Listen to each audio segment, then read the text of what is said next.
Hi friends, வணக்கம். எல்லாரும் எப்படி இருக்கீங்க? நல்லா இருக்கீங்களா? இன்னைக்கு நம்ம சேனலில் என்ன பார்க்க போகிறோம்னாங்க, ரோட்டுக்கடை சுண்டல் பண்ணி இந்த பாருங்கள், இந்த பூரியை உடச்சி அதில் போட்டு நம்ம சாப்பிடுவோம் பாருங்கள். ரோட்டு கடையிலலாம் வச்சு விற்பாங்க. அதே மாதிரி நான் செய்கிறேன். அதுக்கு தான் இந்த பூரி பொரித்து வச்சுருக்கேன். வாங்க வீடியோக்குள்ளே போய் பார்ப்போம். இந்த மழை நேரத்தில் ஒரு ஸ்மால் டின்னர் அது சாப்பிட்லான்னு சொல்லிட்டு ஆசைப்பட்டு நான் இப்போ செய்ய போகிறேங்க. என்னுடைய ஸ்டைலில் எப்படின்னா, பாருங்க, பச்சை பட்டாணி ஒரு 7 மணி நேரம் ஊற வச்சுருந்தேன். அதையும் இந்த உருளைக்கிழங்கு ஒரு 4 உருளைக்கிழங்கு, சின்ன சின்ன குட்டி குட்டி உருளைக்கிழங்கு ஒரு 4 வச்சுருக்கேன். இதுக்கு தேவையான கொஞ்சம் உப்பை போட்டு நம்ம குக்கரில் ஒரு 2 விசிலில் எடுத்துடலாம். எடுத்துட்டு இந்த பாருங்க, ஸ்டவ்வை பற்ற வச்சுக்கிட்டேன். இந்த சுண்டலுக்கு தேவையான உப்பு கொஞ்சோண்டு போட்டுக்கிடுவோம். கொஞ்சம் உப்பு. இது கரெக்டாக ஒரு 2 விசிலில் எடுத்துடலாம் ஃப்ரெண்ட்ஸ். அதுக்கு தேவையான இது இந்த மசாலா எடுத்து வச்சுருக்கேன். இந்த பாருங்கள், வெங்காயம், தக்காளி, 2 பச்சை மிளகாய் எடுத்து வச்சுருக்கேன். இந்த மிக்சியில் தக்காளி, ஒரு துண்டு இஞ்சி, 1 ஸ்பூன் பெருஞ்சீரகம்.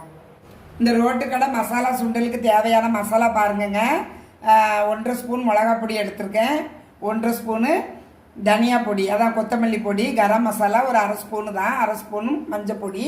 இந்த பாருங்க, இதுக்கு கருவேப்பிலை கொஞ்சம் எடுத்து வச்சுருக்கேன். இவ்வளோதான் ஃப்ரெண்ட்ஸ்.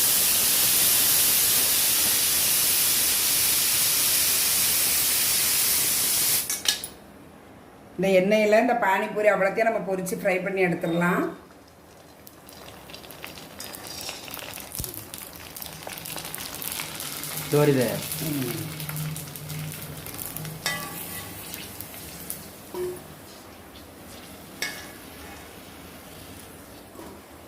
இதே மாதிரி நான் போடுறேன். இதில் இருக்கிற இந்த பூரி அவ்வளோத்தையுமே இந்த எண்ணெயில் நம்ம அப்படியே ஃப்ரை பண்ணி எடுத்துடலாம் ஃப்ரெண்ட்ஸ்.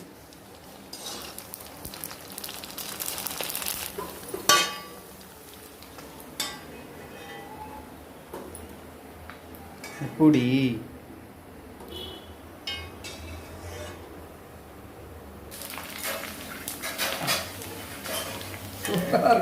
பால் சைஸுக்கு இருக்கு. இவ்வளோதான் ஃப்ரெண்ட்ஸ். நம்ம இந்த கிண்ணத்தில் இருக்கிற பூரி எல்லாத்தையுமே இப்படி ஃப்ரை பண்ணி எடுத்துக்கிடலாம். பாருங்க ஃப்ரெண்ட்ஸ், பூரி பொரிச்ச எண்ணெயிலே நான் 1 ஸ்பூன் கடுகு போட்டுக்கிடுறேன். போட்டுக்கிடணும்.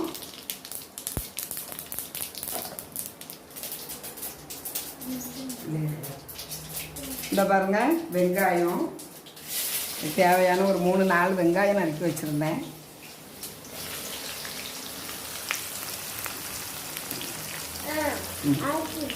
என்னம்மா, 2 பச்சை மிளகாய் ஃப்ரெண்ட்ஸ்.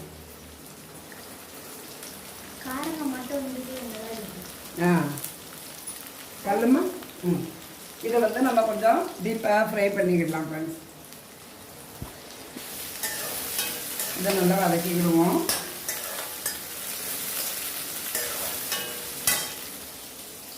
கொஞ்சம் கருவேப்பிலை,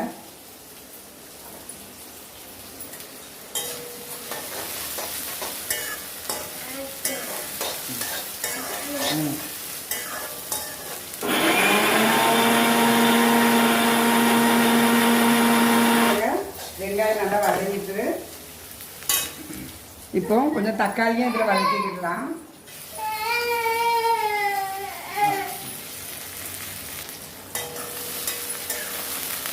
இந்த பாருங்க, தக்காளியும் கொஞ்சம் வதங்கிட்டோம்.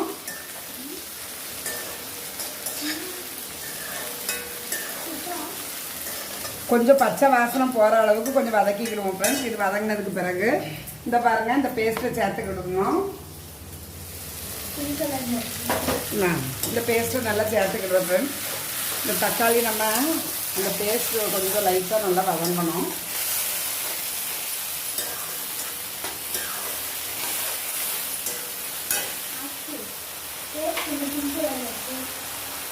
இதை பாருங்க, நல்லா வதங்கினதுக்கு பிறகு இந்த மசாலா இருக்குது பாருங்க, இது அவ்வளோத்தையும் இதில் சேர்த்துக்கிடுவேன்.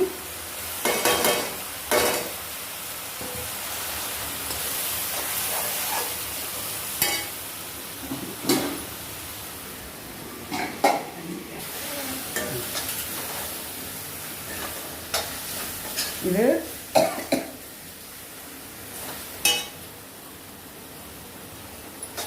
இந்த மசாலா எல்லாமே நல்லா இந்த எண்ணெயில் வதங்கிட்டு போய் இப்போ வந்து இதுக்கு தேவையான தண்ணி ஊற்றிடுவோமா. இந்த பாருங்க,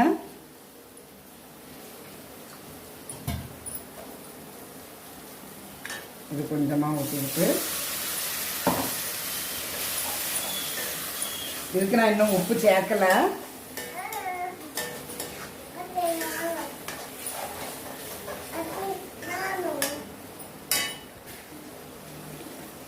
பாருங்கள் ஃப்ரெண்ட்ஸ், அந்த சுண்டலுக்கு வந்து நான் தனியாக கொஞ்சோண்டு உப்பு போட்டேன். இந்த மசாலாவுக்கு நம்மளுக்கு தேவையான உப்பு ஒரு அரைக்கரண்டி உப்பு போட்டிருக்கேன் ஃப்ரெண்ட்ஸ். ரொம்ப உப்பாயிரும். இப்போ வந்து இந்த உருளைக்கிழங்க நம்ம வேக வச்சதை இந்த எடுத்து வச்சுக்கிறேன். இதை வந்து கொஞ்சம் மசிச்சு தான் நம்ம போடணும். நல்லா வெந்துட்டு இந்த சுண்டலை பாருங்கள், இதில் அப்படியே மிக்ஸ் பண்ணிடலாம்.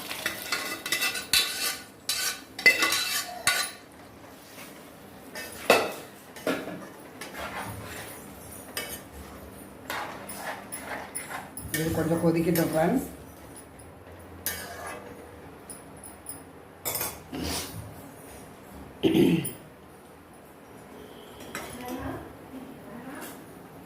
உருளைக்கிழங்கை வந்து நான் கொஞ்சம் இந்த பாருங்கள் இந்த மாதிரி கரண்டியை வச்சு கொஞ்சம் அப்படியே மசிச்சுக்கிட்டேன் ஃப்ரெண்ட்ஸ். அதை வந்து இதோட சேர்த்துடலாம். அதான் ஃப்ரெண்ட்ஸ், இதுக்கு மேலே தண்ணி எதுவும் சேர்க்க வேண்டியதில்லை. இது 2 கொதி கொதிக்கட்டும். நம்ம மூடி வச்சுட்டு கொஞ்ச நேரம் கழித்து பார்ப்போம் ஃப்ரெண்ட்ஸ். பெருஞ்சீரக பொடி நான் பொடி பண்ணி வச்சுருக்கேன் ஃப்ரெண்ட்ஸ். அதை கொஞ்சம் சேர்த்துக்கிடுவேன். லாஸ்ட் ஃபைனலாக கொஞ்சோண்டு புதினா பொடி, புதினாவை பொடியை நறுக்கி வச்சுருக்கேன் ஃப்ரெண்ட்ஸ். அதை போட்டு அப்படியே இறக்கிடலாம். அவ்வளோதான் ஃப்ரெண்ட்ஸ். இந்த ரோட்டு கடை சுண்டல் மசாலா சுண்டல் வந்து நான் ரெடி பண்ணிட்டேன் ஃப்ரெண்ட்ஸ். இது வந்து என் பெரிய மகன் டேஸ்ட் பண்ணி பார்க்கறேன்னு சொல்லியிருக்கான். இந்த ஃப்ரெண்ட்ஸ், நான் வந்து இந்த பானிபூரியை நல்லா நொறுக்கிட்டேன். இந்த பற்றியெல்லாம் சவுண்டு எப்படி வருது பாருங்கள். இதில் வந்து நான் செஞ்சு வச்சுருக்கேன் பாருங்கள். இந்த சுண்டலை போட்டு இதுக்கு மேலே 2-3 பூரியை போட்டு உடச்சி சாப்பிட்டா எப்படி இருக்கும் ஃப்ரெண்ட்ஸ். சுண்டல் இது வந்து ஃப்ரெண்ட்ஸ் வீட்டில் உள்ள நம்ம மசாலாங்கிறதுனால இந்த கலரில் இருக்குது. இந்த பாருங்க, இதுக்கு மேலேயும் இதை நல்லா உடச்சி போட்டேன். செம்ம டேஸ்ட்டாக இருக்கும் ஃப்ரெண்ட்ஸ். இது என்னுடைய ஸ்டைலில் பண்ணியிருக்கேன். இங்கே நானும் அவங்க தான் சூடாக சாப்பிடுவேன். நானும் அப்புறம்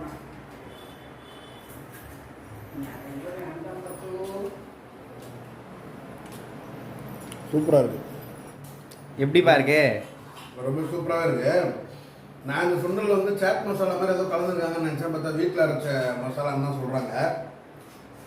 நிறைய டிஷ்ஷு பண்ணிகிட்டு இருக்காங்க எங்கள் அம்மா. எனக்கே ரொம்ப ஒரு எப்படி சொல்கிறதுன்னா ரொம்ப சந்தோஷமாக இருக்குது இந்த மாதிரி வீடியோஸ்லாம் பார்க்கும்போது.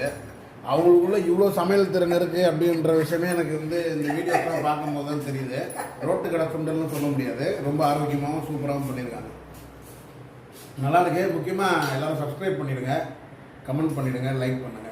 நன்றி ஃப்ரெண்ட்ஸ். நாங்கள் எல்லாரும் குடும்பத்தோடு இருந்து சாப்பிட போகிறோம். நீங்களும் இதே மாதிரி ட்ரை பண்ணி பார்த்து சொல்லுங்கள் ஃப்ரெண்ட்ஸ். தேங்க்யூ. வேற ஒரு வீடியோவில் மீட் பண்ணிருப்போம். ஷேர் பண்ணுங்கள், லைக் பண்ணுங்கள், கமெண்ட்ஸ் பண்ணுங்கள், பாய், சப்ஸ்கிரைப் பண்ணுங்கள் ஃப்ரெண்ட்ஸ். பாய்.